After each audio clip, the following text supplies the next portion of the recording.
La plus grande tristesse de la vie de Caroline Margeridon fut la séparation et la relation tumultueuse avec sa mère, Evelyne, dont l'addiction au jeu lui laissa une dette de 8 millions de francs à l'âge de 22 ans et coupa le contact avec sa mère pendant de nombreuses années, laissant une blessure qui ne cicatrisa jamais complètement. Née le 29 septembre 1966 à Biarritz, en France, Caroline grandit à Honfleur, en Normandie, dans une famille qui prospère grâce au magasin d'antiquités de sa mère.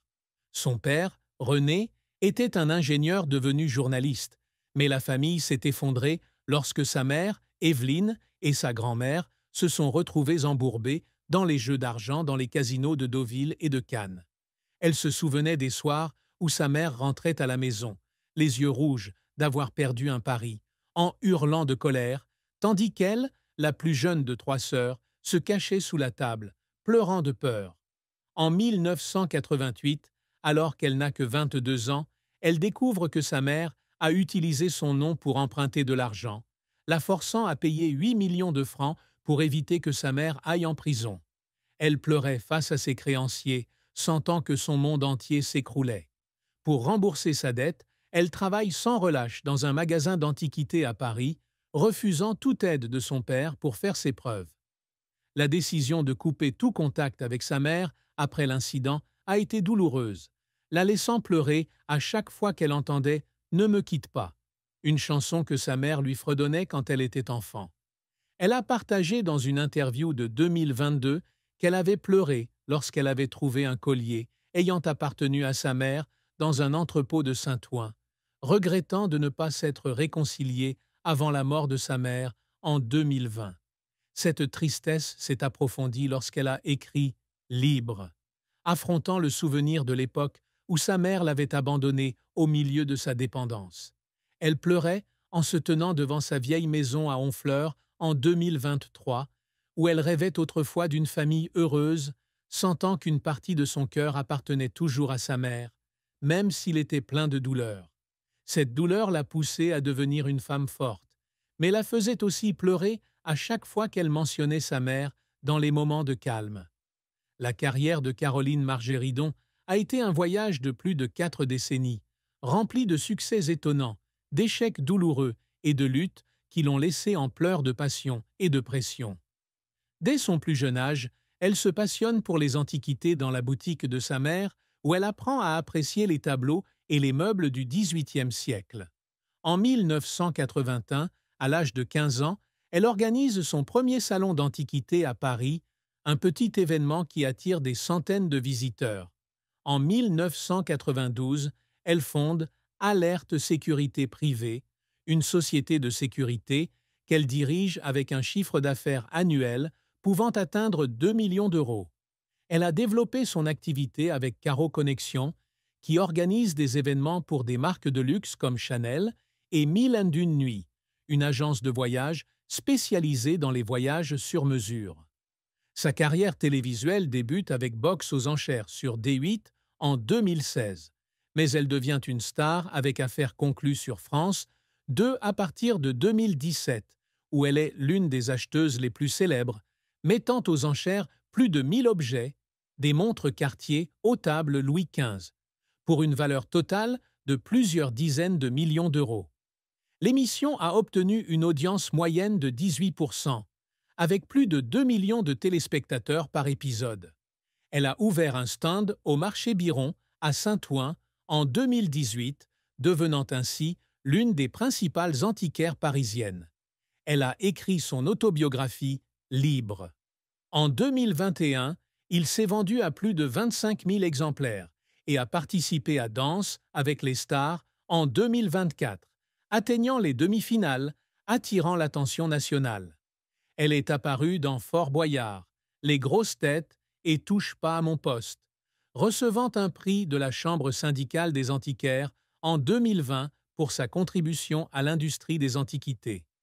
Elle a dirigé 7 foires d'antiquités en France, vendu un tableau du XVIIIe siècle pour 1 500 000 € en 2019 et a été invitée à prendre la parole lors de conférences à Bruxelles et à Miami. Cependant, sa carrière n'a pas toujours été de tout repos. En 1998, son entreprise de sécurité a été confrontée à un scandale lorsqu'un employé a été accusé de vol, la laissant en larmes au tribunal à Paris, craignant que sa réputation ne soit ruinée. Elle a dû payer 150 000 € pour régler l'affaire, un choc qui l'a laissée en pleurs dans son bureau, avec le sentiment que des années de dur labeur étaient en jeu. En 2020, son étal de Saint-Ouen a été vandalisé, perdant 300 000 € d'objets, la laissant en larmes alors qu'elle constatait les dégâts, pensant que son rêve s'éloignait. La controverse de 2022, lorsqu'elle a été accusée d'avoir surévalué un article sur Affaires conclues, a suscité des critiques de la part de certains téléspectateurs, la laissant pleurer en lisant les commentaires sur Instagram, se demandant si elle perdait en crédibilité. En 2023, son projet de création de meubles sur mesure a été critiqué par Le Monde pour son manque de créativité, la laissant en larmes à la lecture de l'article, craignant que le projet échoue. Sa santé s'est dégradée après un évanouissement sur le tournage de Fort Boyard en 2022, l'obligeant à prendre un mois d'arrêt de travail. Elle pleurait à l'hôpital à Paris, craignant de ne pas pouvoir continuer l'affaire conclue. La pression de gérer plusieurs entreprises et de s'occuper des enfants l'a laissée en pleurs d'épuisement dans les coulisses des grosses têtes en 2021, se sentant poussée à bout. Les efforts de carrière de Caroline Margeridon l'ont fait pleurer à plusieurs reprises. Lorsqu'elle organise une foire d'antiquités en 1981, elle nettoie seule le stand jusqu'à 2 heures du matin, pleure en vendant un vase en porcelaine à 3 000 francs, sentant son rêve commencer. En 2017, lorsqu'Affaires conclues est devenu un phénomène, elle a pleuré dans la loge, ressentant l'amour du public. En 2019, lorsqu'elle a vendu un tableau du XVIIIe siècle, elle a pleuré à la fin de la vente aux enchères, fière d'avoir battu son record personnel. En 2021, lorsque Libre a été publié, elle a pleuré en lisant une lettre d'une femme de Marseille, disant que son histoire l'avait aidée à surmonter les difficultés. En 2024, lorsqu'elle atteint les demi-finales de danse avec les stars, elle pleure sur la piste de danse, sentant qu'elle a prouvé que l'âge n'est pas une barrière. Elle a partagé dans une interview en 2023 qu'elle travaille pour inspirer et que chaque fois qu'elle pleure, elle sent le cœur du public battre avec le sien. Elle a pleuré en recevant des lettres d'un collectionneur de Biarritz la remerciant d'avoir rapproché les antiquités du public et d'une étudiante qui disait qu'elle était un modèle à Honfleur. Elle se souvient d'avoir travaillé la nuit jusqu'à l'épuisement au marché Biron, pleurant lorsqu'elle pensait qu'elle n'était pas assez bonne, mais continuant à cause de son amour de l'art et des antiquités.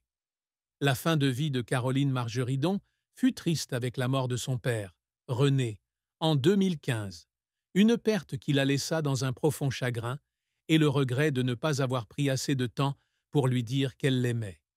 René, un père dévoué mais réservé, l'encourage à poursuivre ses passions, même s'il désapprouve la façon dont sa mère dirige le ménage. Elle se souvient du moment où elle a appris que son père était décédé d'un cancer du poumon, alors qu'elle était à Paris en train de préparer une foire d'antiquités. Elle a conduit toute la nuit jusqu'à Honfleur, en sanglotant alors qu'elle se tenait devant son appartement et qu'elle voyait le fauteuil où il avait l'habitude de s'asseoir pour lire le journal. Elle a pleuré lorsqu'elle a trouvé une lettre qu'il avait écrite, disant qu'il était fier d'elle, mais désolé de ne pas avoir pu la protéger de sa mère.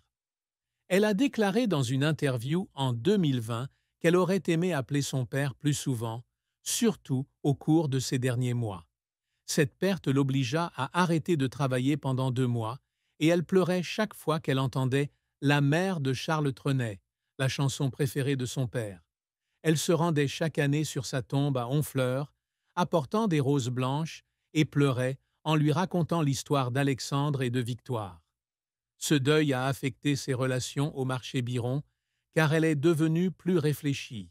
Elle a déclaré dans une interview en 2023 que la mort de son père était une triste fin dont elle ne s'est jamais remise, même si cela lui a appris à apprécier davantage sa famille. Amour et mariage de Caroline. Margeridon est une histoire émouvante, remplie de grande joie et de profonde tristesse. Elle a épousé le jockey Gérald Mossé dans les années 1990, après l'avoir rencontré lors d'une course hippique à Chantilly. Ils tombèrent profondément amoureux, et elle sentit que Gérald était celui qui apportait la stabilité après les années tumultueuses avec sa mère. Ils ont 2 enfants, Victoire, née en 1998, et Alexandre, né en 1999, et vivent dans un château à Aix-en-Provence. Cependant, le mariage s'est effondré lorsqu'elle a découvert que Gérald avait une liaison avec un mannequin. Elle se souvenait du moment où elle l'avait affronté dans le salon, pleurant lorsqu'il avait admis la vérité, ayant l'impression que le monde entier s'écroulait. Ils divorcèrent après quelques années et elle quitta le château en pleurant avec ses 2 enfants, inquiète pour leur avenir. Elle partage en libre, qu'elle pleurait à chaque fois que Victoire demandait des nouvelles de son père, se sentant coupable de ne pas pouvoir garder la famille intacte. Après le divorcer,